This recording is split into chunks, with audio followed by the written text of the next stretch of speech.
Mga Lodi, don't skip ads po tayo. Maraming salamat sa patuloy ninyong pagsuporta. Paki-like and share naman dyan mga Lodi. At sa mga gustong mag-donate sa ating GCash or regular na load, mag-comment lang po tayo. Para patuloy tayong makapag-upload ng mga bagong kabanata. Marami pong salamat.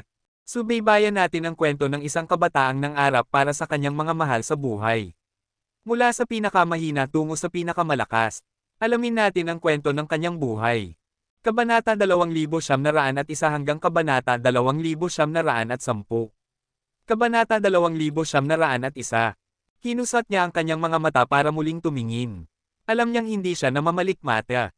Ang higanteng itlog ay tunay na transparent.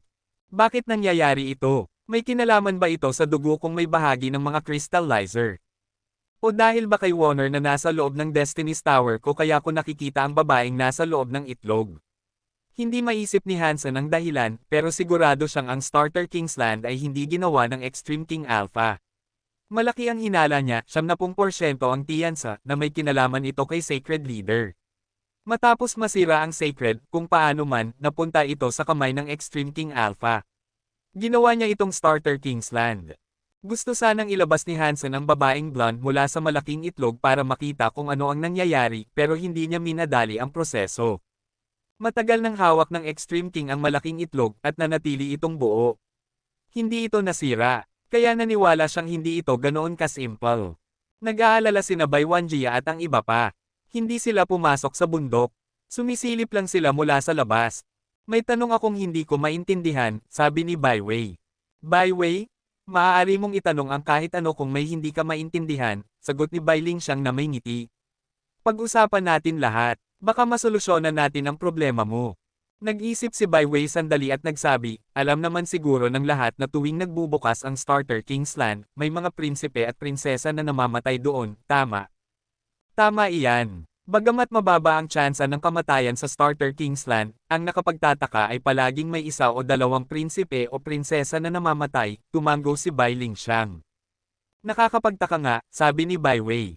Bihira lang magbukas ang Starter Kingsland, at kapag nagsara na ang daan pabalik, hindi ka makakalabas. Isang beses lang sa isang buwan nagiging aktibo ang teleporter. Kahit ganoon, palabas lang at hindi papasok. Kung ganoon, sino ang nagdadala ng bangkay ng mga prinsipe at prinsesang namatay?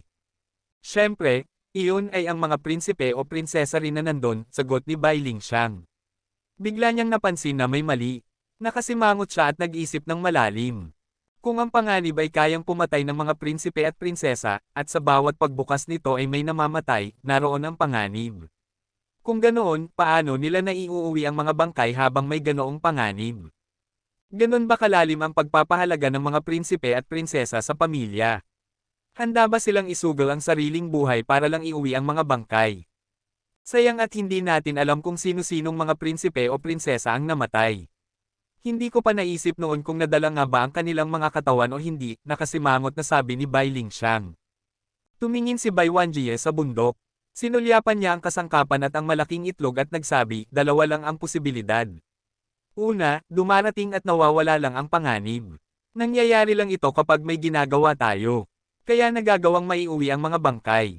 O baka, huminto si Baiwanjie sa pagsasalita. Alam na ng lahat ang ibig niyang sabihin. Sabi ni Bai Wuchang, o baka naman wala talagang bangkay na iuuwi. Baka kinain sila ng kung ano, at kaya walang natirang katawan. Napatingin ang lahat sa malaking itlog.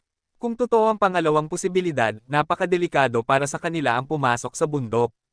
Iniisip ni Hansen na baka noon ay may isang tagapagtanggol na kagaya niya.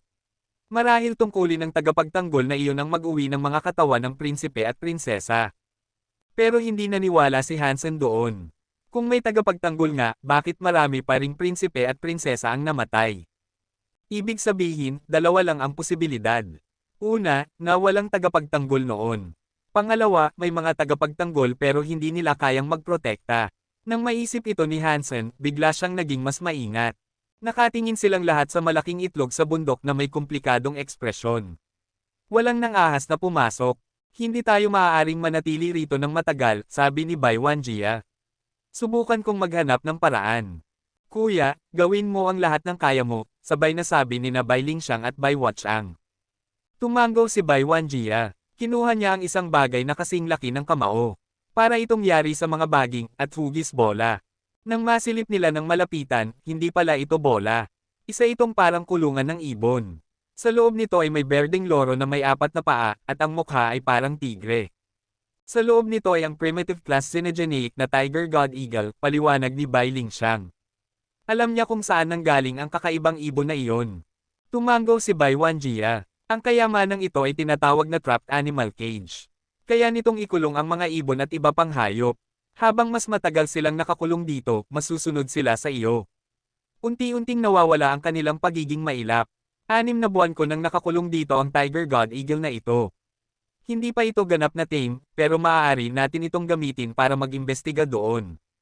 Pagkatapos noon, inihagis ni Bai Wanjia ang trapped animal cage na may Tiger God Eagle papasok sa bundok. Bumagsak ang kulungan sa ibabaw ng malaking itlog. Inakala ng lahat na dodulash ito. Ngunit parang magnito ang kulungan. Damaykit ito sa malaking itlog at hindi na gumalaw. Kumislap ang katawan ni Bai Wanjia. Nakita niya ang kulungan na lumalaki. Naging isang kulungan ng baging na 30 talampakan ang taas. Ang Tiger God Eagle ay lumabas na parang isang sinaunang halimaw. Ngayon, mukhang maliit ang higanteng itlog, parang itlog na iniluwal mismo ng Tiger God Eagle. Sinunggaban ito ng mga kuko ng ibon.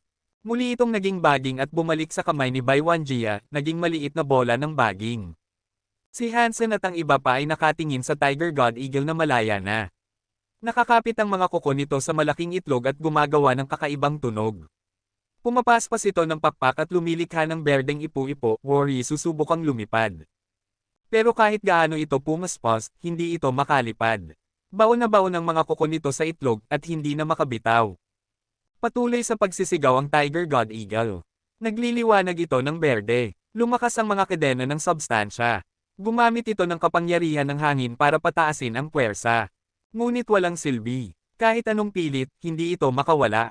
Nakakatakot pa, nakita ni Hansen at ng iba na ang katawan ng Tiger God Eagle ay mabilis na tumatanda. Para itong fast-forwarded na buhay ng isang tao sa loob lamang ng isang oras. Hindi nagtagal, nawala ang lakas nito. Bumagsak ang matandang katawan, pero nanatiling nakadikit sa malaking itlog parang nilutong manok. Nagulat ang lahat. Ang Tiger God Eagle ay hindi man pinakamalakas, pero hindi rin mahina para sa isang primitive Synegeneic. Gayunman, hindi ito nakatakas at nawala ang lakas ng buhay. Pata. Nang tuluyang maubos ang life force ng Tiger God Eagle, kusang nabitawan nito ang malaking itlog. Nahulog itong parang bato papunta sa ilalim ng bundok at sa kristal na gulong sa loob. Kabanata 2902. Nang umikot ang Hilingen, bumagsak ang kristal na liwanag sa bangkay ng Tiger God Eagle. Para bang nagkaroon ng sapin na kristal na porselana ang laman at balahibo nito. Sa loob ng kristal na porselana, unti-unting nagbago ang katawan ng Tiger God Eagle hanggang sa maging transparent na likido. Sinundan nito ang kristal na gulong at unti-unting lumubog. Makalipas ang ilang sandali, ang malaking Tiger God Eagle ay tuluyan ng naglaho. Wala man lang natirang balahibo. Nang tumigil ang pag-ikot ng kristal na gulong, muling naging tahimik ang bundok. Namatay ang mga ilaw. Para bang wala talagang nangyari. Nakaramdam ng panlalamig sina Bai Wanjia at ang iba pa. Ngayon lang nila naunawaan kung bakit hindi kailanman nakikita ang mga bangkay ng prinsipe at prinsesa. Ito ang dahilan. Tinitigan ni Hansen ang kristal na gulong sa ibaba. Maraming kaisipan ang kumislap sa kanyang isipan. Kakaiba, hindi na nga natin sabihing may mga patibong sa loob ng bundok na ito, pero napakadelikado ng lugar na ito. Ang lahat ng hari ng Extreme King ay nagpapadala ng napakaraming prinsipe at prinsesa rito, at hindi man lang sila binababalaan sa mga panganib na maaaring kaharapin nila. Basta pinapapunta lang sila rito para mag-practice. Hindi ito makatwiran. Iniisip ni Hansen na kakaiba talaga ito. Anong uri ng ama ang hindi nag-aalala sa kapakanan ng kanilang mga anak? Kahit gaano kagustuhin ng isang ama na magsanay ang mga anak niya, hindi dapat sila isabak sa ganitong kalupitan. Maliban na lang kung alam na talaga ng mga hari ng Extreme King na may mga sakripisyong mangyayari, kaya sadyang pinapadala sila rito, napatingin si Hansen kina Bai Wanjia at iba pa. Malungkot ang mga mukha nila, pero mahirap basahin kung ano ang tunay na iniisip nila. Hindi inisip ni Hansen na kagaya niya ang iniisip nila. Hindi dahil mas matalino siya, kundi dahil sila mismo ang lubos na kasangkot sa pagsubok na ito. Wala silang ideya. Nabihag sila sa sitwasyon. Iniisip nila na ang pagsubok na ito ang susi para maging tagapagmana. Para sa kanila, normal lang na humarap sa ganitong panganib. Kung hindi, paano malalaman kung sino sa kanila ang mas matalino, mas malakas, at mas karapat-dapat maging susunod na hari? Wala silang ibang pinapansin. Tinitigan ni Baiwanjia ang kristal na gulong at ang higanting itlog at nagsabi, sa ngayon, hindi pa natin alam kung ang huling pagsubok ay kailangan nating basagin ang malaking itlog o may iba pa tayong dapat gawin. Hindi ko iniisip na dapat nating basagin ang itlog, sabi ni Bai Wuchang. Tiyak na sinubukan na iyon ng mga prinsipe at prinsesa noon. Mukhang nabigo sila. Maaring hindi, sagot ni Bai Lingxiang. Kagaya ng mga undead dito dati, maaaring ang malaking itlog na ito ay may kakayahang muling buuin ang sarili. Baka kahit ilang beses itong masira, kaya nitong maghilam. Tumango si Bai Wei. Sa nakita natin ngayon, may kinalaman ang huling pagsubok sa itlog na ito. Tahimik si Bai Wanjie sandali bago nagsalita. Ate Wei, matagal ka nang nagsasanay kasama ang Very High. Dapat mas marami kang alam kaysa sa amin. Nakikita mo ba kung ano ang nasa loob ng itlog na ito? Umiling si Bai Wei. Sa outer sky, maraming Xenogeneics, at marami na rin akong nakitang itlog ng Xenogeneic. Pero ito ang unang pagkakataon na nakakita ako ng ganitong klase. Nag-isip si Bai Wuchang sandali at nagsabi, noon, natatapos ng mga prinsipe at prinsesa ang kanilang misyon. Dapat may paraan din dito. Hindi pa lang natin natutuklasan kung ano iyon. Tama si Ate Lingxiang, sabi ni Bai Wanjia. Kanina, inihagis ko ang trapped animal cage kasama ang Tiger God Eagle. Tumama ang trapped animal cage sa itlog pero hindi ito nadikit. Ngunit ang Tiger God Eagle ay dumb-eyed. Mukhang sa mga buhay na nilalang lang naaakit ang itlog. Nagliwanag ang mga mata ng lahat. Kung totoo na sa mga buhay na bagay lang naaapektuhan ang kapangyarihan ng itlog, maaari nilang gamitin ang kanilang mga kayamanan para atakihin ito. Kung ganoon nga, ako muna ang susubok, sabi ni Bai Wuchang. Kinuha niya ang kanyang jade knife na kalahating talampakan ng haba. Para itong punyal na gawa sa kristal na jade. Nakakatakot ang talim nito.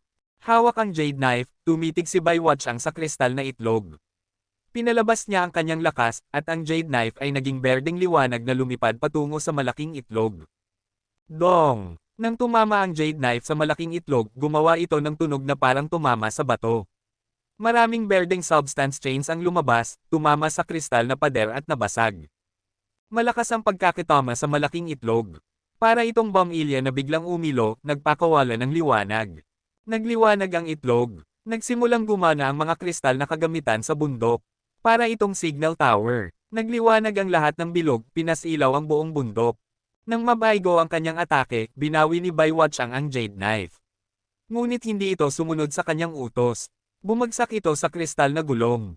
Nang muling umikot ang gulong, ang primitive pressure ay nawala kagaya ng bangkay ng Tiger God Eagle. Naging likido ito at dumaloy sa mga siwang sa paligid. Nanlamig sina Bai Wanjia at ang iba pa. Nakakatakot isipin na kayang tunawin ng kristal na gulong ang laman at maging ang mga kayamanan. Hindi na nagulat si Hansen. Alam niya na ang pangunahing materyales ng anumang kayamanan ay isang Xenogeneic gene. Ang katawan ng Tiger God Eagle ay isang Xenogeneic gene mismo. Walang pagkakaiba, kaya natural lang na natunaw din ito. Pero ang nakapagtataka kay Hansen, nang tamaan ng jade knife ang itlog, kumilos ang babaeng nasa loob. Para bang may gum ang bala sa kanyang pagtulog. Nakasimangot siya, ngunit hindi tuluyang dumilat ang mga mata. Maya-maya, tumigil ang mga kristal na kagamitan ng bundok sa pag-ikot. Unti-unting humina ang liwanag ng itlog. Tinitigan ni Bai Wanjie si Bai Wuchang at tinanong, Wuchang, ano ang nangyari? Sa kapangyarihan ni Bai Wuchang, hindi dapat ganoon kahirap kontrolin ang isang Xenogeneic treasure. Hindi dapat basta bumagsak ang jade knife. Tahimik si Bai Wuchang sandali bago sumagot, pagkatapos kong tamaan ang itlog, biglang naputol ang koneksyon ko sa jade knife. Sinubukan kong ibalik ito, pero hindi gumana. Nawala ang kapangyarihan ng mahulog ito sa bundok. Nakakainis, dagdag niya. Ang mga nilalang ay didikit sa itlog at mamamatay. Kapag naman kayamanan ang ginamit, maa-activate ang itlog at mawawala rin ang kayamanan.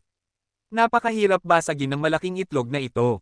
Kung ganoon lang kadali, hindi ito magiging pagsubok na iniwan ni Mr. Alpha, sabi ni Bai Wanjia. Biglang nakatitig silang lahat sa malaking itlog sa bundok. Walang nakaisip ng magandang ideya. Sa huli, inilabas ni Bai Wanjia ang isang pulseres. Mayroon itong 108 na bilog na parang perlas, kasing laki ng seresa, kulay puting jade na parang taba ng tupa. Para itong mga bituin na umiikot sa loob. Binuksan ni Baiwanji ang pulseres, kumuha ng isang bilog at inihagis ito sa itlog. Nakita nilang sumabog ang liwanag ng mga bituin. Pumutok ang itlog. Kumalat ang liwanag sa paligid. Nagkapira-piraso ang mga kristal na kagamitan. Patuloy na inihagis ni Baiwanji ang mga bilog sa itlog, isa-isa. Lalo pang kumislap ang malaking itlog. Kung dati ay mukhang malaking itim na itlog, ngayon, sa pagdami ng puting liwanag, naging transparent ito. Parang may laman sa loob. Unti-unting naging malinaw ang balat ng itlog. Nakita na ni Baiwachang ang babaeng blonde sa loob pero kaunti lang. Hindi pa rin ito malinaw. Kabanata 2903. Sumang-ayon si Baiwanjia. Paulit-ulit niyang inihahagis ang mga bituin na orb sa malaking itlog. Lalong lumiwanag at naging malinaw ang malaking itlog. Ang mukha ng babaeng ginto ang buhok sa loob ay mas lalong lumilinaw. Nakapakunot-noo si Hansen habang nakatingin sa malaking itlog. Kitang-kita na niya ang lahat ng malinaw. Malapit nang magising ang babaeng ginto ang buhok. Kinakabahan si Hansen, at medyo natatakot din. Bakit kaya pinapapunta rito ng Extreme King ang kanilang mga prinsipe at prinsesa? Ano ba talaga ang hinahanap nila? Imposible na wala silang ideya kung ano ang nasa loob nito. Kung alam nila at pinaponte pa rin ang mga tao dito nang walang sinasabi, ang weird talaga. Habang nag-iisip si Hansen, napansin niya bigla si Bai Lingxiang. Parang babae na ginto ang buhok ang nasa loob, sabi ni Bai Lingxiang habang nakatingin sa malaking itlog. Nakabato na si Baiwanjia ng 70 bituin na orb, kaya ang malaking itlog ay nagmistulang kristal. Halos kita na ang mukha ng babaeng ginto ang buhok sa loob, ngunit hindi pa rin ito ganap na malinaw. Ang weirdo talaga, sabi ni Baiwachang. May nilalang sa loob ng itlog na ito na parang isa sa Extreme King, pero hindi kapareho ng lahi natin. Wala namang nabubuo mula sa itlog sa atin, di ba? Napairap si Bai Lingxiang at ngumiti. Siyempre, hindi siya ipinanganak mula sa itlog. Kailan ka nakakita ng nilalang na ipinanganak na may suot na pijama? Tama ka, mahina ang sagot ni Baiwachang. Ibig sabihin ay may nagsara sa kanya rito. Misyon ba natin na iligtas siya? Mahirap sabihin kung ililigtas o papatayin natin siya. Baka isa siyang mas mataas na uri ng undead. Habang nagsasalita, tumingin si Baiwanjia sa malaking itlog at patuloy na naghahadges ng mga orb. Nakatingin ang lahat sa babae. Habang mas marami ang orb na naihahadges, mas malinaw ang mukha ng babae. Kasing ganda siya ng isang anghel. Pero nakakunot-noo siya ngayon. Mukha siyang hindi masaya. Nakatingin silang lahat ng bigla siyang dumilat. Nabigla ang lahat ng nakakita. Hindi siya katulad ng isang ordinaryong tao na nagmulat matapos matulog. Malawak at todo bukas ang kanyang mga mata. Ang kanyang gintong mga mata ay parang walang itim, at kahit nakadilat, hindi nakatutok ang kanyang paningin. Napaka-weird at kinilabutan ang lahat. Katsa! Ang higanting itlog na parang kristal na panangga ay nabasag. Sa isang iglap, nagmistulang bubog na durog ang buong itlog. Umulan ng maliliit na piraso. Ganap nang nakita ang babaeng ginto ang buhok. Palutang-lutang ang babae sa loob ng kuweba ng bundok. May tila hangin na bumubuga mula sa kuweba at nagpapaalon sa kanyang gintong buhok. Nang wala na ang harang ng itlog, naramdaman na ni Hansen ang presensya ng babae. Bigla itong nagbago ng ekspresyon. Ang aura ng babae ay lubhang iba kay Warner na laging maamo. Ang sa kanya ay parang nag-aalab. Nagbibigay rin ito ng lungkot na para bang isa siyang mahina at sugatang babae na hindi na maliligtas mula sa malupit na kapalaran. Naglabas ang babae ng pakiramdam na nagpaisip kay Hansen ng dalawang salita. Parang Diyos na espiritu ang presensya niya. Nakatingin si Hansen sa babaeng ginto ang buhok. Napatay na ni Hansen sina Sky Vine Radish, Sky Armor God, at Lotus Child. Ang babaeng ito ay kapareho ng pakiramdam nila. Hindi malinaw ang ganitong presensya. Hindi ito taglay ng mga hari o Diyos. Ang mga Diyos na espiritu lang na nakikipagsanib sa mga nilalang ng sansinukob ang naglalabas ng ganitong damdamin. Ngayon, ang babaeng ginto ang buhok ay nagbigay kay Hansen ng pamilyar na sensasyon. Isa ba siyang Diyos na espiritu na pinagsanib sa isang nilalang ng sansinukob? Naisip ni Hansen habang nakatitig sa babae. Si Baiwanjia at ang iba pa ay naglabas ng kani-kanilang kapangyarihan at handa ng lumaban. Mukhang hindi nila nararamdaman ang nakakatakot na presensya ng babae. Nananatiling nakalutang ang babae. Umangat siya mula sa bundok. Ang kanyang gintong buhok at puting pijama ay pumapagaspas na parabang nilalaro ng hangin. Tumakbo na kayo, sigaw ni Hansen. Kahit hindi alam ni Hansen kung gaano kalakas ang babae, tiyak na hindi nagkakamali ang presensya ng Diyos na espiritu. Kahit gaano pa siya, mahina, hindi ito kayang salagin ng sinaunang kapangyarihan ni Bai Wanjia. Dito na rin lang tayo. Bakit hindi natin subukan bago tumakbo? Hindi ako interesado sa trono, pero masyado itong masayang laban para palampasin. Natawa si Bai Wuchang. Ang katawan niya ay nagmistulang multo na may dalang mga kadena ng kakaibang enerhiya. Itinapon niya ito sa babae. Parang wala pa ring malay ang babae. Nakatigil siya sa ibabaw ng bundok, nakatingin lang habang papalapit si Bai Wuchang. Matalim ang liwanag ng kanyang kutsilyo. Kayang bumiyak ng ilog. Tumama ito sa pijama ng babae at bahagyang nagmarka sa kanyang balat pero agad na natunaw at naglaho ang liwanag. Wala man lang naiwan na pula. Bigla namang inilipat ng babae ang kanyang malamlam na tingin kay Bai Wuchang. Sumigaw si Bai Wuchang upang umatake muli pero biglang nahilo ang lahat. Ang babae ay bigla na lang naglaho. Nagbago ang ekspresyon ni Hansen. Lumingon siya at nakita si Bai Wuchang na nasa anyong multo. Hawak siya ng babae sa leeg at iniangat. Nakatingin pa rin ng wala sa focus ang mga mata ng babae. Maliit ang katawan niya, pero nagawa niyang buhatin ang malaki at maskuladong si Bai Wuchang na parang sisiw lang. Nagpupumigla si Bai Wuchang para bang nalulunod. Wala siyang magawa. Pumuti ang kanyang mga mata at nagsimulang tumanda ang balat. Ilang segundo lang, at kumupas na ang buhok niya. Paano mo natiis? Galit na sigaw ni Bai Wanjia, ngunit halata ring natatakot siya. Pinaganya niya ang kanyang king body at naglabas ng dambuhalang maso. Inihampas niya ito sa babae. Maging sina Bai Lingxiang at Bai Wei ay umatake rin. Isa ay humugat ng espada ng yelo, at ang isa naman ay gumamit ng Extreme King Shocking Sky Punch. Sabay silang umatake mula sa kaliwat kanan. Pang! Tumama ang maso sa batok ng babae, pero bahagya lang nitong naigalaw ang leeg niya. Hindi man lang siya natamba o napaurong. Ang kapangyarihan ni Bai Lingxiang at Bai Wei ay tinamaan din siya, pero napunit lang ang kanyang pijama. Wala man lang bakas ng pinsala sa balat. Itinaas ng babae ang isa pang kamay. Hinawakan niya ang dambuhalang maso. Biglang nagbasag ang sandata at nagpulbos. Kabanata 2904. Base sa kapangyarihang taglay niya, iba ito sa kapangyarihan ni Warner. Wala siyang gininto ang kapangyarihan na ginagawang masama ang Super God Spirit Body. Ang kapangyarihan niya ay tila nakakasipsip o nakakakuha ng life force. Makalipas ang ilang saglit, namutla ng husto si Bai Wuchang para na siyang totoong Bai Wuchang. Kung magtatagal pa ito, wala pang 10 segundo ay mamamatay na siya. Wala namang pakialam si Hansen kung mabuhay o mamatay si Bai Wuchang, pero nais niyang alagaan si Bai Wei. Dahil sa kasunduan niya kay Bai King, kung nais niyang patuloy na makapamuhay sa Extreme King, wala siyang ibang pagpipilian kundi tumulong. Nang pasabugin ng babaeng ginto ang buhok ang Diyos ang maso ni Bai Wanjia, biglang kumislap ang kanyang mukha.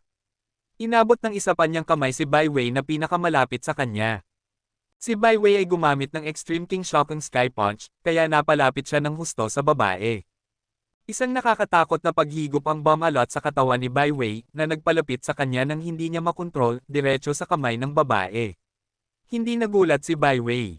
Umilo ang kanyang katawan ng bilog na halo at nagsimulang umikot. Plano niyang gamitin ang ikot na iyon upang makatakas sa paghigop ng babae. Ngunit kalahati pa lang ang kanyang pag-ikot, agad na siyang nasipsip papunta sa kamay ng babae. Hinawakan siya nito sa leeg. Mas malakas si Bai Wei kaysa kay Bai Wuchang. Sa sandaling mahawakan ng kanyang leeg, tinangka niyang mag-teleport. Ginamit niya ang God's Wonder ng very high. Ngunit kumurap lang ang kapangyarihan ng space teleportation para bang kandilang nabasa ng tubig. Hindi siya nakalayo. Nagulat sina Bai Lingxiang at Bai Wanjia. Hindi nila inakalang ganoon ka nakakatakot ang huling antas ng undead. Hindi na nagsalita pa ang dalawa. Tumalikod sila at nagtangkang tumakbo pabalik sa tulay na dinaanan nila. Hindi na nila inintindi sina Bai Wuchang at Bai Wei. Hindi sila masisisi. Napakalakas ng babaeng ginto ang buhok. Isa siyang puwersang dinudurog ang lahat. Kung mananatili sila, tiyak na magiging pareho ang kanilang kapalaran. Alam ni Bai Wei na mapanganib ang sitwasyon at malapit na siyang mamatay. Ramdam niyang may lumalabas mula sa kanyang katawan at pumapasok sa kamay ng babae. Nang magsimulang maglaho ang kanyang kapangyarihan, ramdam ni Bai Wei na wala na siyang lakas kahit para lumaban. Nangangatog siya sa loob ng kamay ng babae. Ganon na ba ito? Mamamatay na ba ako? Hindi ko pa siya natatalo. Dumaan ang madilim na anino sa kanyang isipan. Kahit malapit na siyang mamatay, hindi siya natakot. Nadismaya lang siya. Bigla niyang narinig ang malakas na tunog malapit sa kanyang tainga, parang tunog ng jade na batong binangga. Kasabay nito, lumuwag ang pagkakahawak sa kanyang leeg. Ang kamay ng babae ay kumalas. Bago pa man maintindihan ni Bai Wei ang nangyayari, may puwersang humila sa kanya palayo. Inilayo siya mula sa babae. Pang! Pang! Bumagsak sa lupa sina Bai Wei at Bai Wuchang. Pag-angat ng tingin, nakita nila si Holy Baby na nakatayo sa pagitan nila, nakatitig sa babae na parang isang Diyos mula sa langit. Habang tumatakas sina Bai Wanjia at Bai Lingxiang, narinig nila ang mga malalakas na tunog. Lumingon sila at nakita si Holy Baby na hinayla sina Bai Wei at Bai Wuchang pabalik. Nailigtas niya ang dalawa mula sa babae. Hindi ka panipaniwala. Napahinto sila at hindi na tumakbo pa. Kung napatay sina Bai Wei at Bai Wuchang, maaari sana nilang iulat na lang. Ngayon, buhay ang dalawa. At sila, nagtangkang tumakbo. Tiyak na magiging masama ang dating nito kay Viking. Kahit hindi na sila tumakas, hindi rin sila bumalik. Pinanood lang nila mula sa malayo. Umalis na kayo. Nakatingin si Hansen sa babae habang nagsalita, ngunit ang mga salita ay para kina Bai Wuchang at Bai Wei. Binuhat ni Bai Wei ang mahina na si Bai Wuchang. Pareho silang nakatingin kay Hansen na may halong emosyon bago umatras at bumalik sa tulay. Ngayon, tanging si Hansen at ang babaeng ginto ang buhok na lamang ang nasa isla. Malamig siyang tumitig kay Hansen. Ang kanyang katawan ay naging malabo sa espasyo. Nang lumitaw siya muli sa harap ni Hansen, tinangka niyang sunggaban ang leeg nito. Nauna namang umabot ang mga kamay ni Hansen upang salubungin ang mga kamay ng babae. Noong una, nasuntok na niya ang babae. Halos pantay ang kanilang kapangyarihan. Walang nananaig. Ngunit ngayong muli silang nagbanggaan, naramdaman ni Hansen ang parang magnetic force sa kamay ng babae. Kumapit ito sa kanya. Para bang may lumalabas mula sa kanyang katawan papunta sa babae. Hindi iyon ang kapangyarihang pinapractice niya, ni ang kanyang buhay. Iba ito, hindi maintindihan kung ano.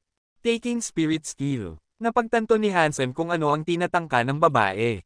Hindi life force ang kinukuha ng babae, kundi ang espiritu ng mga nilalang.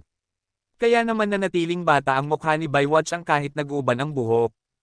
Pareho pa rin ang life force niya. Ang tumanda lang ay ang kanyang isip at damdamin. Sa sobrang pagod, nagmukha siyang nawala ng life force, pero hindi iyon ang totoo. Ibig bang sabihin, ang mga Xenogeneic mula sa Nine Defense Spirit ay kinuhaan niya ng espiritu. Dumaan ang maraming ideya sa isipan ni Hansen, pero hindi tumigil ang kanyang mga kamay. Itinaas niya ang Dangshan Aura sa pinakamataas, ngunit hindi nito mapigilan ang espiritu niyang lumabas. Mabilis na natuklasan ni Hansen na walang lugar ang mga espiritu sa mga cogwheel ng Sansinukob. Kahit pigilan niya ang lahat ng cogwheel sa Sansinukob sa pamamagitan ng Dangshan Aura, hindi niya mapigilan ang babae sa pagkuha ng kanyang espiritu. Gumamit si Hansen ng iba't ibang kapangyarihan, ngunit wala ni isa ang nakapigil sa babae. Nakapakunot noo si Hansen. Ito ang unang beses na nakaharap siya ng ganitong klase ng kapangyarihan. Wala pa siyang nakalabang katulad nito noon. Nang bumilis ang tibok ng puso niya, ginamit ni Hansen ang The Story of Genes. Pinaganya niya ang kapangyarihan ng Forever Solid, umaasang mapipigilan ang pagtakas ng kanyang espiritu. Nang humandar ang Forever Solid, naramdaman ni Hansen na nawala ang paghigop ng babae. Huminto ang pag-alis ng kanyang espiritu. Gumagana talaga ang The Story of Genes. Kaya pala nilikha ito ni Sacred Leader laban sa mga Diyos na espiritu. Epektibo nga ito sa mga espiritu. Napangiti si Hansen. Sinubukan lang niya, pero talagang gumana. Patuloy siyang hawak ng babae, ngunit hindi na nito makuha ang espiritu niya. Ang walang emosyong mukha ng babae ay nagpakita ng kalituhan. Ang kanyang gintong mga mata ay nakatutok ngayon kay Hansen. Kabanata 2905.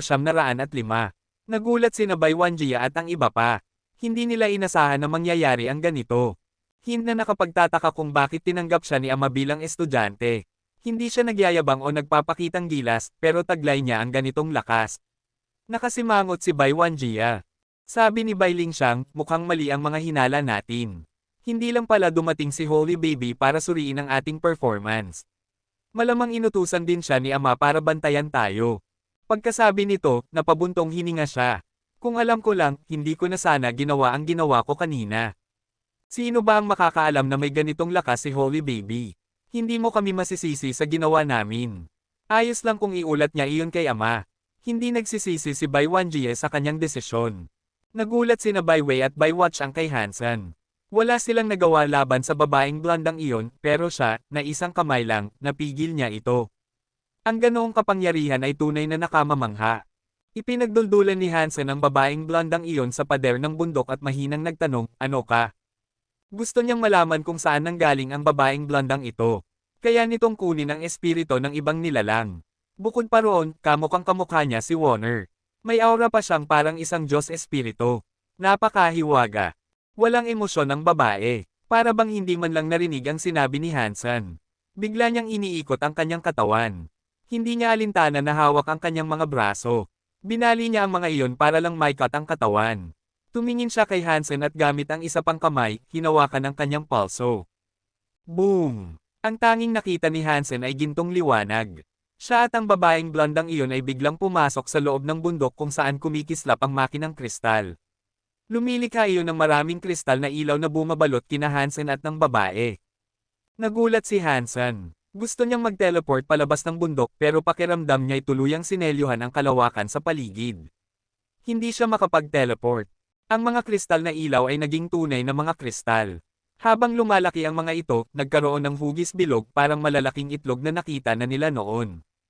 Sinuntok ni Hansen ang babae, pero sa loob ng liwanag ng kristal, lalong lumakas ang kapangyarihan nito. Ang suntok ni Hansen ay parang suntok lamang ng isang karaniwang tao sa bakal, walang epekto. Binalot sila ng kristal na parang isang higanteng itlog kagaya ng nakita ni Hansen noon. Mabilis na gumaling ang nabaling braso ng babae. Hinawakan niya si Hansen. Isang nakakatakot na puwersa ang patuloy na pumapasok sa katawan ni Hansen, sinusubukang agawin ang kanyang espiritu. Sa Forever Solid mode, hindi niya makuha ang espiritu ni Hansen. Ngunit hindi rin makawala si Hansen sa kanyang pagkakahawak. Pareho silang natrap sa loob ng malaking itlog. Naisip ni Hansen, ginawa ba talaga akong mabuti ni Viking para lang dalhin dito at ipaubaya ako sa babaeng ito para agawin ang aking espiritu. Sa kakaibang kapangyarihan ng babaeng iyon at tulong ng mga makinang kristal, kahit ang mga tunay na Diyos ay hindi siya matatalo. Isinugol siya ni Viking para protektahan ang mga prinsipe at prinsesa. Tila may mali. Kung niloloko siya ni Viking, hindi niya malalaman kung haharapin ba talaga ni Hansen ang babaeng blondang iyon. Pwede namang iwanan na lang niya. Pero dahil sa kuryosidad niya tungkol sa pagkakakilanlan ng babae, kaya siya nagtagal. Kaya imposibleng alam ni Viking na magtatagal si Hansen para harapin ito. Hindi iyon makatuwiran. Sa ilalim ng liwanag ng kristal na itlog, lalong tumindi ang puwersa ng babae. Para siyang pugitan na mahigpit na kumakapit kay Hansen. Ginamit ni Hansen ang kanyang lakas upang suntukin ito, pero pakiramdam niya'y may kristal na baluti na bumabalot sa katawan ng babae. Hindi niya ito mabasag. Sa bundok ng Starter Kingsland, hawak-hawak ng babaeng blondang iyon si Hansen. Ang malaking kristal na itlog ay napuno ng kristal na para bang nakapirmi sila sa yelo. Hindi siya makakilos. Kinuha ni Hansen ang kanyang Skyvine Radish Godlance, pero wala ring epekto sa babae. Patuloy itong lumalakas, at ramdam ni Hansen na nanghihina ang kanyang katawan. Hindi na niya kayang pigilan ang pagsipsip ng babae. Wala na akong choice kundi gamitin ang Super God Spirit Mode. Pinilit ni Hansen na buhayin ang kanyang Super God Spirit Mode. Plano niyang gamitin ang pagkakataon para makatakas sa bundok. Nang gamitin ni Hansen ang Super God Spirit Mode, nagising si Warner na natutulog pa noon. Kumislap ang kanyang katawan sa gintong liwanag. Akala ni Hansen, kagaya pa rin dati, mawawala ang kanyang kapangyarihan dahil kay Warner, at doon makakatakas siya. Pero sa pagkakataong ito, biglang dumilat si Warner, nagising mula sa malalim na tulog. Nakakita sina Baiwanjia at ang iba ng nakakasilaw na gintong liwanag. Biglang nawala sina Hansen at ang babae. Ang liwanag ng kristal ng bundok ay parang bulkan na sumabog patungo sa langit. Hindi sila naglakas loob lumapit. Naghintay sila mula sa malayo. Pagkaraan ng matagal, hindi pa rin lumalabas si Hansen mula sa bundok. Ang sumabog na kristal ay patuloy na kumikislap. Narinig ng mga prinsipe at prinsesa ang salaysay ni Baiwanjia tungkol sa nangyari. Lalo silang nagulat nang makita ang puting buhok ni Bai Wuchang. Dahil dito, hindi na sila nagtuloy sa susunod na isla. Makalipas ang matagal, nang muling bumukas ang Starter Kingsland, hindi pa rin lumalabas si Hansen mula sa bundok. Bumalik ang mga prinsipe at prinsesa sa mga buto ng True Space Demon Dragon at nag-teleport palayo. Sina Bai Wanjie, Bai Wei, Bai Lingxiang, at Bai Wuchang ay ipinatawag ni Viking. Inulat nila ang lahat ng nangyari tungkol kay Holy Baby at kay Hansen. Wala silang itinago. Bagaman may alinlangan sina Bai Wanjia at Bai Lingxiang, hindi nagpakita ng emosyon si Viking. Kalmado lang siyang nakinig. Ilang tanong lang ang ibinato niya tungkol sa babae at kay Hansen, tapos pinaalis na sila. Buti na lang talaga at pinadala ni Ama si Holy Baby para bantayan tayo, wika ni Bai Wanjia. Kung hindi, ewan ko na lang anong nangyari. Napakatalino mo talaga, Ama, nakangiting sagot ni Bai Lingxiang. Tinanggap mo si Holy Baby bilang estudyante at nailigtas sina Watchang at Wei. Matapos silang umalis, nakakunot noo si Bai King habang nakaupo sa mesa. Pagkalipas ng ilang sandali, mamulong siya sa sarili, hindi dapat. Kung kaya niyang patayin si Sky Armor God, bakit hindi niya natalo ang tagasubok na iyon? Mas malakas ba siya kaysa sa isang God Spirit? Kabanata 2906. Pagkagising ni Warner, patuloy na lumawak ang gintong liwanag mula sa kanya. Nagkaroon ito ng matinding reaksyon laban sa Super God Spirit Mode. Pinilit si Hansen na palayain siya, kung hindi ay pareho silang mapupunit ng magkasalungat na kapangyarihang iyon. Paglabas ni Warner, tumigil ang liwanag kristal sa paligid. Sa ilalim ng kanyang gintong liwanag, ang malaking kristal na itlog ay parang yelo na natutunaw sa ilalim ng araw. Mabilis itong naglaho. Hindi lang ang kristal na itlog ang natunaw. Pati ang babaeng blandang kamukhang kamukha ni Warner ay natunaw din. Ang kanyang katawan na parang estatwa ay lumambat at nagsimulang matuno. Sa huli, naging likido siya at lumusat papunta sa ilalim ng bundok at sa kristal na gulong. Kakaiba, matapos matuno ang katawan ng babae, may naiwan itong anino ng isang espiritu. Malinaw na nakita ni Hansen na mukha iyon ni Warner. Para itong espiritong nakalutang sa harap niya, bagaman medyo matigas ang galaw. Iniunat ni Warner ang kanyang kamay upang hawakan ang anino. Ang anino ay parang alon na agad pumasok sa kanyang kamay. Pagkaraan ng ilang sandali, tuluyan itong nawala. Inabsorb ni Warner ang anino. Lumiit ang kanyang liwanag, at humarap siya kay Hansen. Mahina siyang bumigkas ng kuya, bago siya nawalan ng malay. Naglaho ang Super God Spirit Mode ni Hansen. Dali-dali niyang binuhat si Warner. Ramdam niya na bumalik ang kanyang lakas buhay sa dati nitong kalagayan, mahina at magulo. Anong nangyayari? Nilagay ni Hansen si Warner pabalik sa Destiny's Tower habang litong-lito. Sa lahat ng nakita niya, iniisip niyang may koneksyon si Warner kay Sacred. Ngunit hindi niya akalaing ang tinatawag nitong kuya ay si Sacred Leader. Kung si Sacred Leader nga ang kuya at lubos siyang umaasa rito, bakit naman gagamitin siya ng Sacred Leader bilang eksperimento? Bagaman hindi sigurado si Hansen kung ano talaga ang ginawa ng babaeng blandang iyon, isang bagay ang malinaw, taglay nito ang espiritu ni Warner. Kung hindi, hindi sana ito na-control ni Warner. Mukhang kinuha ng mga taga-sacred ang espiritu ni Warner para gawing eksperimento, dahilan para siya'y maging hindi matatag. Ano kaya ang pakay nila? Gumawa ng artificial na God Spirit. Pero bakit espiritu ni Warner ang ginamit? Patuloy na nag-iisip si Hansen, ngunit walang lohikal na sagot. Puro hula lamang. Katsa-cha. Habang nag-iisip, nakita ni Hansen na umiikot ang kristal na gulong. Nagulat siya, akala niya nabuhay muli ang babaeng blandang natunaw. Sa kabutihang palad, hindi iyon ang nangyari. Nang tumigil ang gulong, may lumitaw na palanggana sa gitna nito, kalahating puno ng malinaw na likido. Nang tuluyang lumitaw ang kalahati ng palanggana, huminto ang gulong. Nahanap ang deified xenogeneic gene, sunod-sunod na lumabas ang mga anunsyo sa utak ni Hansen. Ang likidong ito, hindi kaya puro deified xenogeneic genes ito, natigilan si Hansen ngunit biglang natuwa. Lumipad siya palapit sa palanggana. Kumuha si Hansen ng kaunting likido. Agad siyang nakatanggap ng anunsyo na nakakuha siya ng deified xenogeneic gene. Halos mapatalon siya sa tuwa. Napakaraming deified xenogeneic genes. Pero, magagamit ko kaya ito. Nag-alala siya na baka masyadong mababa ang antas ng mga ito at hindi makakatulong sa kanya. Uminom si Hansen ng kaunti, ngunit napatunayan niyang walang dapat ipag-alala. Uminom siya ng halos isang bar ice, at sunod-sunod na lumabas sa kanyang utak ang mga deified gene dagdag 1. Yaman. Napakayaman ko. Pwede na akong maging tunay na Diyos. Sobrang tuwa ni Hansen at patuloy niyang ininom ang lahat ng likido mula sa palanggana. Maya-maya, may naisip siya. Hindi kaya lahat ng ito ay nakahanda hindi lamang para kay Warner. Bukod sa kanya, kahit mga tunay na Diyos ay hindi kayang talunin ang babaeng blandang iyon. Tama ang kanyang iniisip. Hehe, hindi mo rin naman magagamit, kaya akin na muna. At saka, matagal ka nang nakatira sa loob ko, dapat magbayad ka ng renta. Plano sana ni Hansen na kunin lahat ng likido, pero napansin niyang kapag inalis ito sa palanggana, agad itong nasa Syra. Kaya wala siyang magawa kundi manatili doon at inumin lahat upang i-refine. Natapos ni Hansen ang lahat ng laman ng palanggana. Umabot na sa 74 ang kanyang deified genes. Kakaunti na lang at magiging true god na siya. Sayang. Kakaunti na lang ang kulang. Dinilaan niya ang labi at lumipad palabas ng bundok. Sa paligid, hindi na niya nakita ang mga prinsipe at prinsesa. Kinwente niya ang oras, 1 buwan na pala siyang nasa loob. Ewan ko kung gumagana pa ang teleporter ng True Space Demon Dragon, bulong ni Hansen habang lumilipad patungo sa unang isla. Kung hindi na, gagamitin ko na lang ang Force Ship Cube. At tama nga, hindi na gumagana ang teleporter.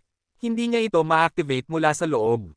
Wala na. Sa ngayon, hindi ko pa rin alam kung niloko ba ako ni Viking. Ayokong bumalik muna sa Extreme King. Mas mabuti nang gamitin ko ang pagkakataong ito para makatakas. Dati, ayaw niyang tuluyang lumayo sa Extreme King dahil sa yaman at resources nito. Pero ngayon na malapit na siyang maging tunay na Diyos, hindi na iyon ganoon kahalaga. Sayang. Plano ko sanang iligtas si Blood Kirin mula sa Extreme King. Mukhang kailangan kong mag-isip ng ibang paraan. Ginamit ni Hansen ang Force Ship Cube para makalabas ng Starter King's Land. Gumamit siya ng Galaxy Teleportation papunta sa Space Garden. Doon siya nanahimik ng ilang panahon. 6 na deified genes na lang ang kulang niya para maging tunay na Diyos. Ngunit kailangan niyon magmula sa Butterfly Xenogeneic para maging Akma. Sa kasamaang palad, walang ganoong uri sa Space Garden. 6 na puntos na lang ang kailangan ko. Kung makakapatay ako ng 3 Butterfly Xenogeneics, sapat na iyon. Subukan ko sa God Area, baka sakaling makatagpo ako. Napagpasyahan ni Hansen, kaya't ginamit niya ang pinto ng God Area at pumasok gamit ang kanyang pagkakakilanlan. Han Godfather. Pagkarating niya, napansin niyang maraming tao ang nagtipon.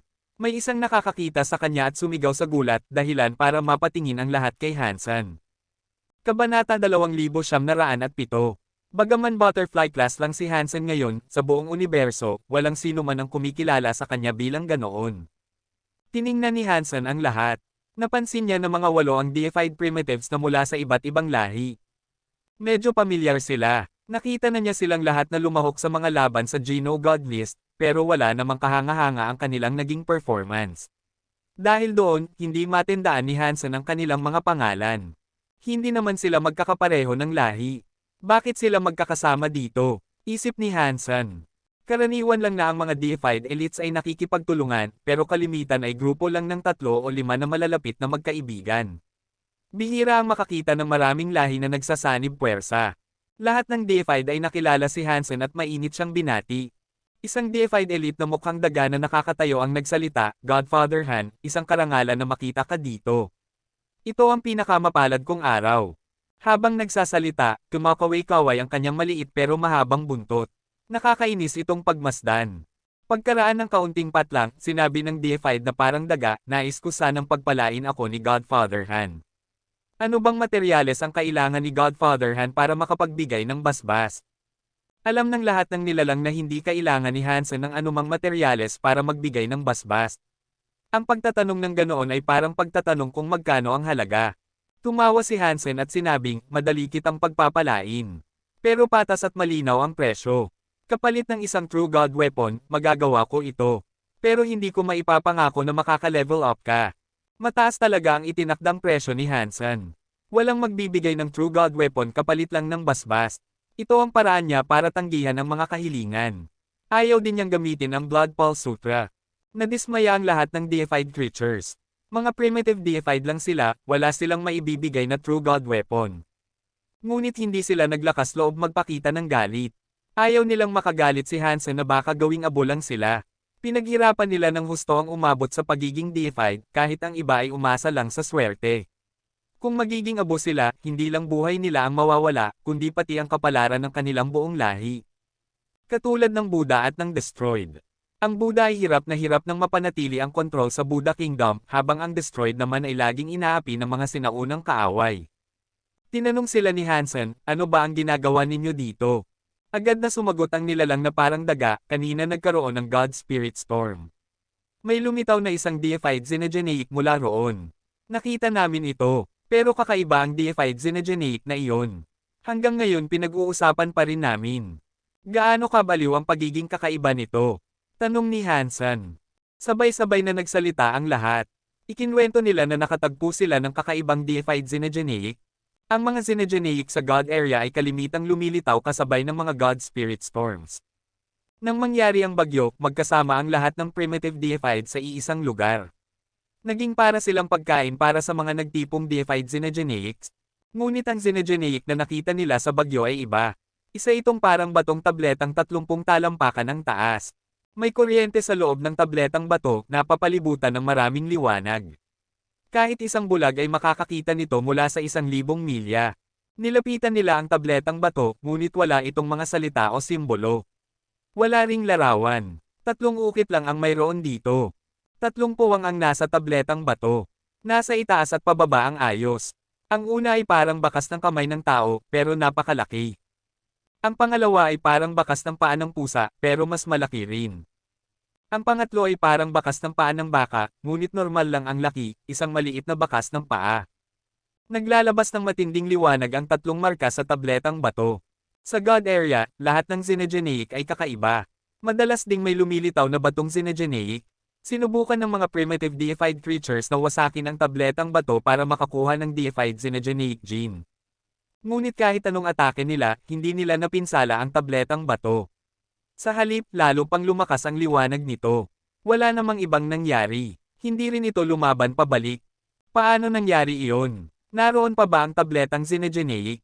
Tanong ni Hansen. Ang ilang Xenogeneic mula sa God Spirit Storm ay nananatili kahit matapos ang bagyo, kaya't nagtanong siya. Nanatili pa rin, pero naging itim na ang tabletang bato at wala ng kislap. Kung hindi mo makikita itong nagliliwanag, aakalang isa lang itong karaniwang blok ng bato. Tumigil saglit ang nilalang na parang daga at may mapanuksong ngiti. Han Godfather, kung interesado ka, pwede ka naming dalhin doon.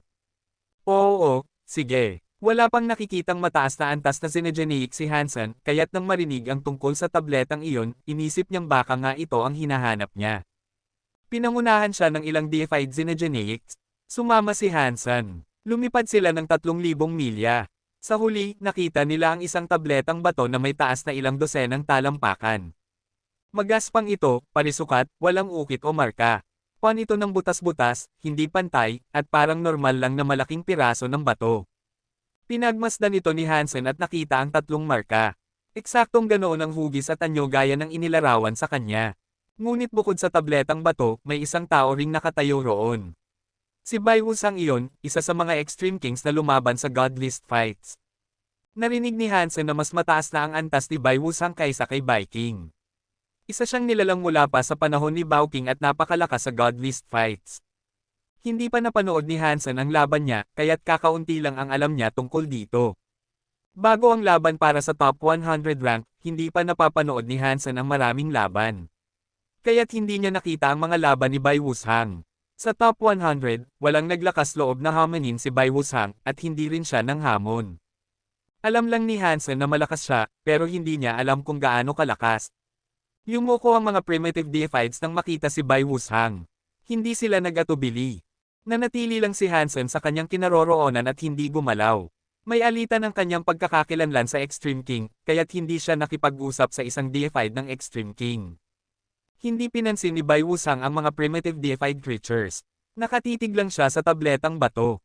Binaliwala sila, ngunit wala silang ipinakitang damdamin. Umatras lang sila sa malayo. Matagal ding tumitig si Bai Wusang bago niya itinaas ang kamao at inatake ang tabletang bato. Ginamit niya ang Extreme King Shocking Sky Punch.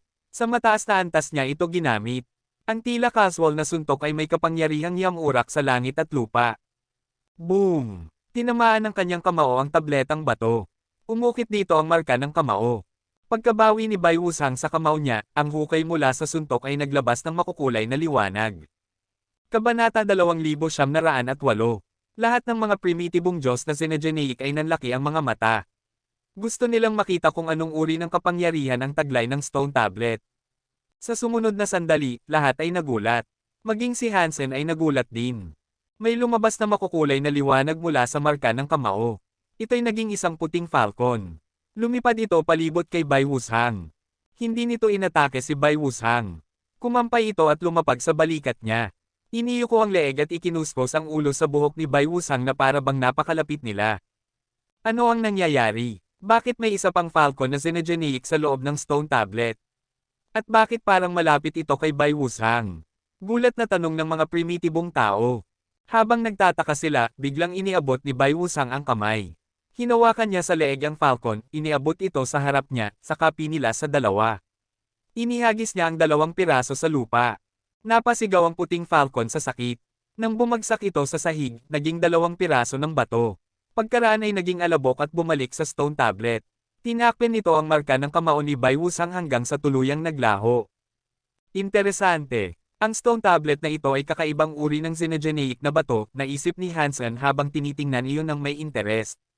Pagkatapos wasakin ang puting falcon, muling tumingin si Bai Wushang sa stone tablet. Ang gintong apoy sa katawan niya ay parang bulkan na sumabog. Itinaas niya ang kamao. Muli niyang ginamit ang Extreme King Shocking Sky Punch. Sa pagkakataong ito, nagningning ito na parang araw. Ang malakas na enerhiya ay kumalat na parang dagandong ng alon. Ang mga primitibong nilalang ay napalipad palayo. Ang mga natitirang primitibong Diyos ay natangay ng ilang daang milya bago tumigil. Mapatla sila at duguan ang mga bibig. Mukhang malubha ang sugat nila. At iyon ay galing lamang sa shockwave ng kamao ni Bai Wushang. Kung sila mismo ang tinamaan, siguradong naging abo na sila. Si Hansen ay nakaupo lamang sa malapit. Hindi siya gumalaw. Ang manggas ng kanyang damit ay lumilipad na parang tinatangay ng malakas na hangin. Boom! Nag-iwan si Bai Wushang ng panibagong marka ng kamao sa stone tablet. Ngayon ay mas malaki ito, mas malaki pa kaysa sa marka ng paa ng pusa at bakas ng baka. Bahagyang mas maliit ito sa malaking marka ng kamay sa itaas. Pagkatapos ng suntok, binawi ni Bai Wushang ang kamao niya at nakita niyang mas maliit pa rin ang marka kaysa sa marka ng kamay. Napakunot-noo siya. Muli ay nagningning ng makukulay na liwanag ang marka. Sa pagkakataong ito, mas malakas at mas maliwanag pa kaysa kanina. Nakita ni Hansen na may malaking gintong ibon na lumabas mula sa marka. Kumampay ito at lumipad patungo sa siyam na bitek sa kalangitan. Napakalakas ng hiyaw nito na halos mabiyak ang espasyo. Ang katawan nito ay nababalutan ng makinang na gintong balahibo, parang mismong araw. Goldwing Big God Bird. Gulat na sambit ni Hansen. Nakilala niya ito bilang alamat na Goldwing Big God Bird, isang makapangyarihang Diyos na xenogeneic. Ngunit nang suriin niya ito ng mas mabuti, may kakaiba. Hindi alam ni Hansen kung ano ang tunay na anyo ng Goldwing Big God Bird. Ang bersyong ito mula sa stone tablet ay may katangiang bato at dala ang kapangyarihang kahawig ng Extreme King Shocking Sky Punch. Lumapag ang ibon sa tabi ni Bai Wushang. Ipinatong nito ang ulo malapit sa kanya, para bang nais niya itong pasayahin. Naisip ni Hansen, kakaiba ang stone tablet na ito. Natatanggap nito ang buong lakas ng atake ni Bai Wushang. Isa itong tunay na Diyos na xenogeneic, ngunit wala itong kakayahang umatake, nabubuhay lang ito. Nakakatuwa. Bahagyang nabasag ang parte ng katawan ng stone tablet at naging isang ibong xenogeneic na bato. Para bang ibinigay ito sa kaaway kapalit ng kanilang pag-alis, katulad ng isang butiki na iniiwan ang buntot. Ngunit ang ibon ay isang independenteng xenogeneic. Ang kapangyarihan nito ay hindi kukulangan sa isang pinakamalakas na Diyos. Inabsorb ng Goldwing Big God Bird ang lakas ng Extreme King Shocking Sky Punch ni Bai Wushang. Isa itong xenogeneic na may 2 elemento. Kung maging tagasunod ito, napakalaki ng maitutulong. Pagkakita nito, nakaramdam ng matinding inggit ang mga primitibong Diyos. Sila, kahit anong gawin, hindi man lang makagawa ng maliit na marka sa stone tablet. Hindi pa nga nila kayang lumikha ng maya, samantalang si Bai Wushang ay may Goldwing Big God Bird. Alam ng lahat na habang mas maraming marka ang nalilikha sa stone tablet, mas malakas na ibong bato ang lalabas. Katulad ng falcon kanina, sumuntok si Bai Wushang. Ngunit ngayon, mas malakas ang lumabas, ang Goldwing Big God Bird. Ngunit muling umabot ang kamay ni Bai Wushang at pinilas ang ulo ng ibon. Ang Goldwing Big God Bird ay naging bato at bumalik sa stone tablet, pinuno ang marka ng kamao hanggang sa magbalik sa dati. Naisip ni Hansen, mukhang ang 3 marka sa itaas ay mula sa mga taong nakakuha rin ng mga ibong bato. Lahat ay nakatingin kay Bai Wushang. Pinilas niya ang ulo ng ibon at mukhang gagamit pa siya ng mas malakas na kapangyarihan upang tamaan muli ang stone tablet. Ngunit huminto siya. Tumingin siya kay Hansen na nasa malapit. Nagulat si Hansen. Napakalakas ng kapangyarihan ni Bai Wushang. Higit pa ito sa karamihan ng mga tunay na Diyos na kilala ni Hansen. Ang puwersa niya ay hindi nalalayo sa Sky Palace Leader o Very High Leader. Malakas din si Hansen, ngunit hindi siya sigurado kung kaya niyang talunin si Bai Wushang. Hindi pa siya tunay na Diyos, at malayo pa rin ang agwat. Ang Zuan Yellow Sutra ay kayang talunin ang mga Diyos na kapareho ng antas o mas mababa, ngunit laban sa mga tunay na Diyos na mas mataas kaysa kay Hansen, pansamantala lang nitong napapababa ang antas ng kalaban. Higit pa roon, nakita na ng iba ang paggamit niya ng Zuan Yellow Sutra noong tinalo niya ang Destroyed Leader. Kaya tiyak na nakahanda na sila. Hindi madaling gamitin muli ni Hansen ang kapangyarihang iyon. Handa na ang puso ni Hansen, ngunit hindi mukhang gustong makipaglaban si Bai Wushang. Itinuro niya ang stone tablet at sinabi, "Subukan mo naman." Tumingin si Hansen kay Bai Wushang at sumagot, "Hindi ka na ba susubok muli?" "Naibigay ko na ang lahat," malamig na sagot ni Bai Wushang. Wala nang saysay pa, hindi na iyon hihigit pa sa nakaraang subok. Kabanata 2909. Naisip ni Hansen, talagang pa ng pagmamataas si Bai Wushang. Dahil nakita niyang nagawa ito ng iba gamit ang kanilang sariling kamay, hinding-hindi siya makukontento sa paggamit ng isang kayamanan. Mas maliit man ang marka ng kanyang kamao kaysa sa marka ng palad, kapansin-pansin pa rin iyon. Pero ayaw pa rin niya ng stone element Xenogeneic. Hindi ganoon kapalalo si Hansen tulad ni Bai Wushang. Hindi mahalaga kung makagawa siya ng pinakamalaking marka o hindi. Kung may tsansa na makakuha ng isang Xenogeneic, handa siyang sumubok. Lumapit si Hansen sa stone tablet. Nag-ipon siya ng kaunting lakas sa kanyang mga kamay. Ginamit niya ang palad na parang kutsilyo at hiniwa ang stone tablet gamit ang teeth knife fang na kasanayan. Pinanood siya mula sa malayo ng mga primitibong Diyos. Hindi sila naglakas loob lumapit dahil ayaw nilang tamaan ang kapangyarihan ni Hansen. Katsa! Bumakat ang lilang enerhiya ng kutsilyo sa stone tablet. Naiwan ng isang hiwang isang talampakan ang haba. Mas maliit ito kaysa sa bakas ng baka, ang pinakamaliit na marka sa bato. Hindi kumalat ang kapangyarihan ng teeth sa stone tablet. Ngunit ang hiwa ay nagliwanag sa makukulay na sinag. Isang maliit na ibon ang lumabas mula rito. Nang makita ni Hansen ang ibon, gusto na niyang matawa at maluha. Isa lamang itong maliit na lilang maya. Hindi ito maihahambing sa Goldwing Big Godbird ni Bai Wushang. Kahit sa falcon, kulelat ito. Naisip ni Hansen, mukhang mahina pa rin ang aking tunay na lakas. Hindi ko ito magawa gaya ng isang tunay na Diyos katulad ni Bai Wushang. Lumipad palibot sa kanya ang lilang maya bago lumapag sa kanyang balikat. Ikinuskos nito ang ulo sa leeg ni Hansen. Napaka-cute at kaaya-aya nitong tingnan. Bagaman para itong buhay, halata pa rin sa paghipo na gawa ito sa bato. Pati balahibo nito ay batong matigas. Nagbubulungan ang mga primitibong Diyos mula sa malayo, malakas ang mga gene ni Godfather Han, pero butterfly class lang siya. Kung ihahambing sa tunay na Diyos na si Bai Wushang, medyo mahina pa rin siya. Tinitigan lang ni Bai Wushang ang mayang nasa balikat ni Hansen, ngunit wala siyang sinabi. Hindi kasing optimado ni Bai Wushang si Hansen, kaya hindi pa siya tumigil. Tumibok ang kanyang puso at pinalitaw ang isang itim na manika. Ito ang God Doll na nakuha niya kay Burning Lamp. Isa itong tunay na Diyos na kagamitan. Kailangan lang ipasok ni Hansen ang kanyang kapangyarihan upang buhayin ito at maglabas ng tunay na lakas ng Diyos. Tinanggap ng God Doll ang utos. Napuno ito ng kapangyarihan. Gumawa ito ng nakakatakot na ugong ng hangin habang sinusuntok ang stone tablet. Sa mismong sandaling tumama ang God Doll, biglang lumipad ang maya mula sa balikat ni Hansen.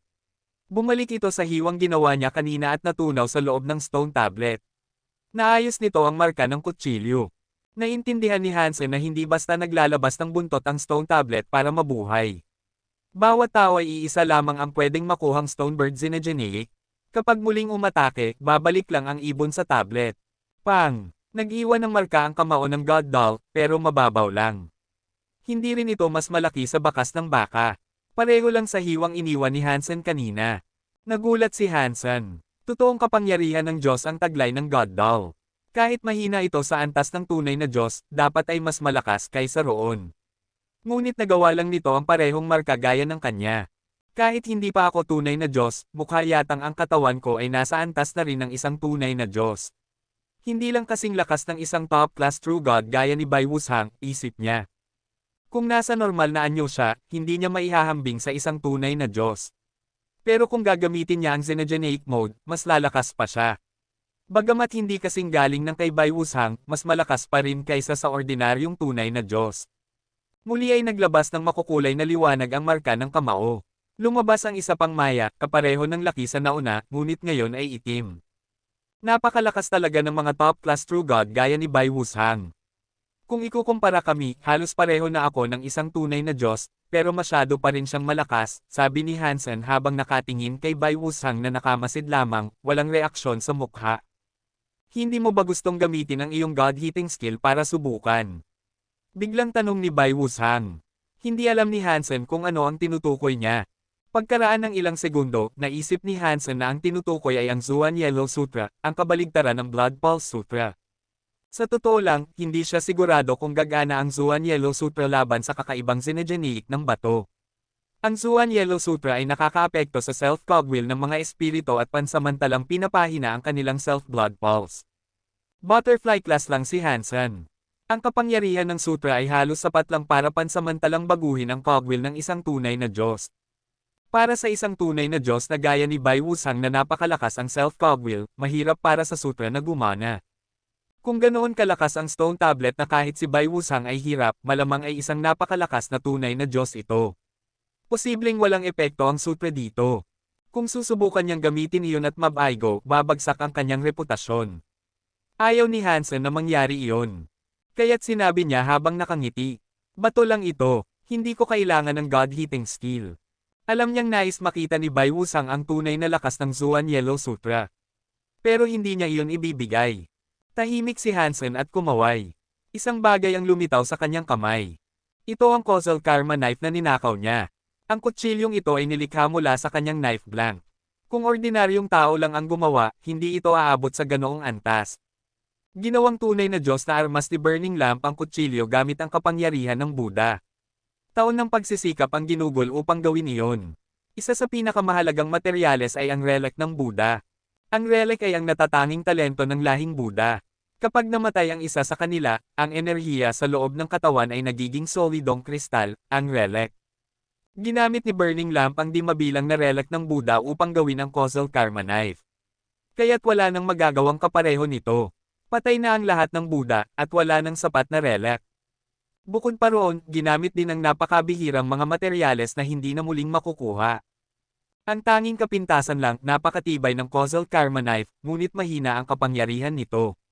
Matibay ang materyales, ngunit wala itong talam. Kabanata 2910. Hawak niya ang Causal Karma knife. Kumulo ang katawan ni Hansen sa kakaibang kapangyarihan. Ibinaba niya ang kanyang hiwa, ngunit hindi niya tina-target ang bato ng tablet.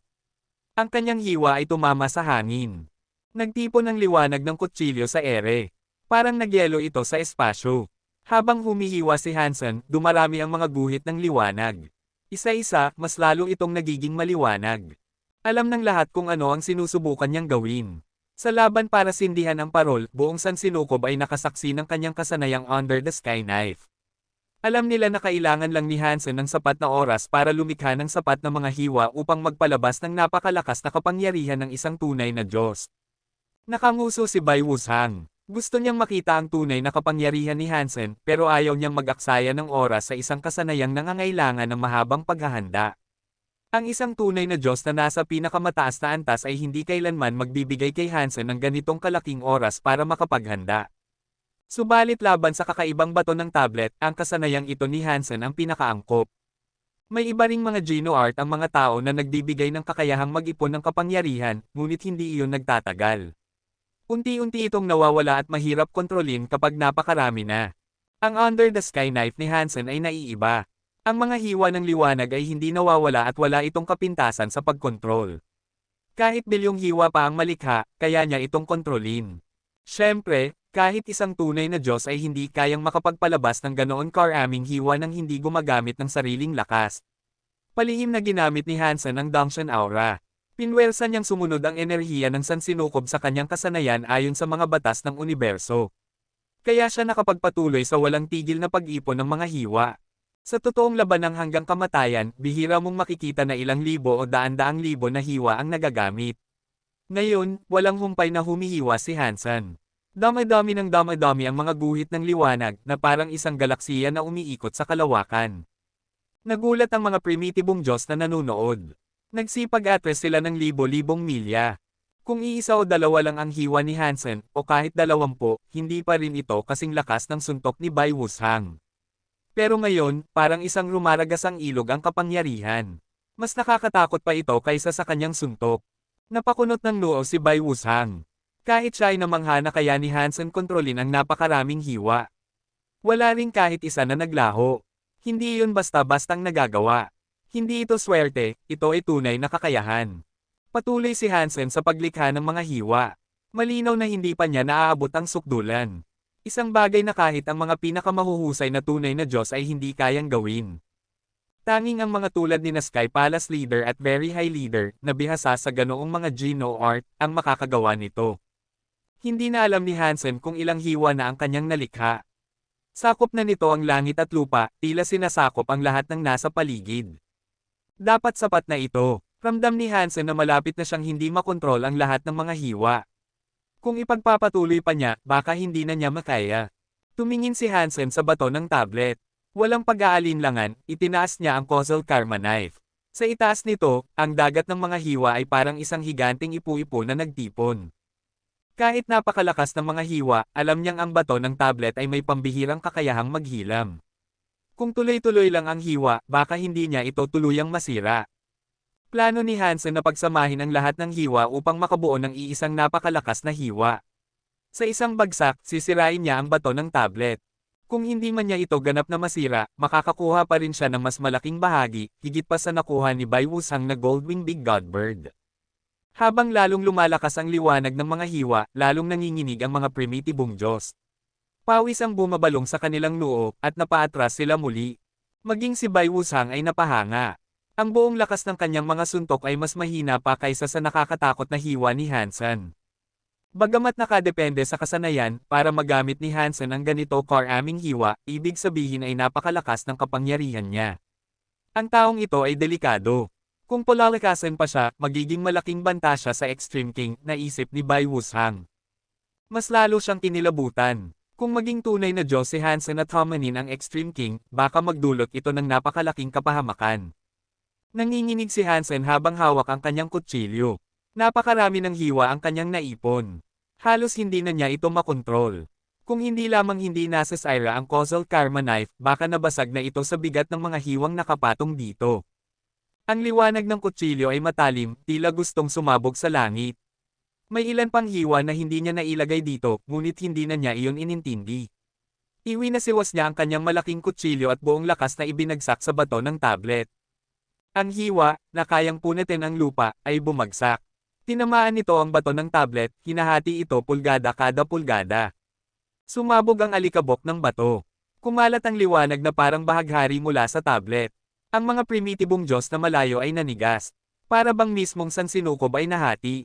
Boom! Boom! Nahati sa dalawa ang buong bato ng tablet. Tuluyang gumuho ito. Ang liwanag ng mga hiwa sa Causal Karma Knife ni Hansen ay halos naubos. May ilang guhit ng liwanag na parang nag-aalab pa, tila apoy na hindi pa napapatay. Nagkalat ang alikabok, lahat ay namangha. Si Bai Wushang ay nagawa lamang na mag-iwan ng marka sa tablet pero si Hansen ay tuluyang nakahati ito sa dalawa. Gaano katindi ang kapangyarihang iyon? Kahit matagal ang preparasyon, na hindi kapakipakinabang sa totoong laban, nakakatakot pa rin ang masaksihan ng ganoong antas ng kapangyarihan. Nakatitig sila kay Bai Wushang at Hansen. Ang tablet na nahati ay nagbigay ng tanong, ano na ang susunod na mangyayari? Kung marka lang ay nakakapagpabuo ng ibon mula rito, ano pa kaya ang magiging epekto kapag tuluyan itong nahati? Nakunat ang noo ni Hansen. Pinanood niyang bumagsak ang bato ng tablet sa lupa. Wala siyang sinabi. Wala rin siyang narinig na abiso ng pagkakapatay ng isang Synegeneic. Ibig sabihin, hindi pa ito patay. Buhay pa rin ang tablet. Napakalakas ng kanyang hiwa, ngunit hindi pa rin niya ito tuluyang napatay. Malamang ang tablet ay isang pinakamataas na antas na tunay na Diyos na Synegeneic. Sayang lamang na wala itong kakayahang umatake at kaya lang nitong tumanggap ng mga hampas. Boom! Mula sa dalawang hati ng bato, lumakas ang bahagharing liwanag. Naging isang nakakatakot na apoy na umakyat sa kalangitan. Ang buong kalangitan ay naging bahaghari.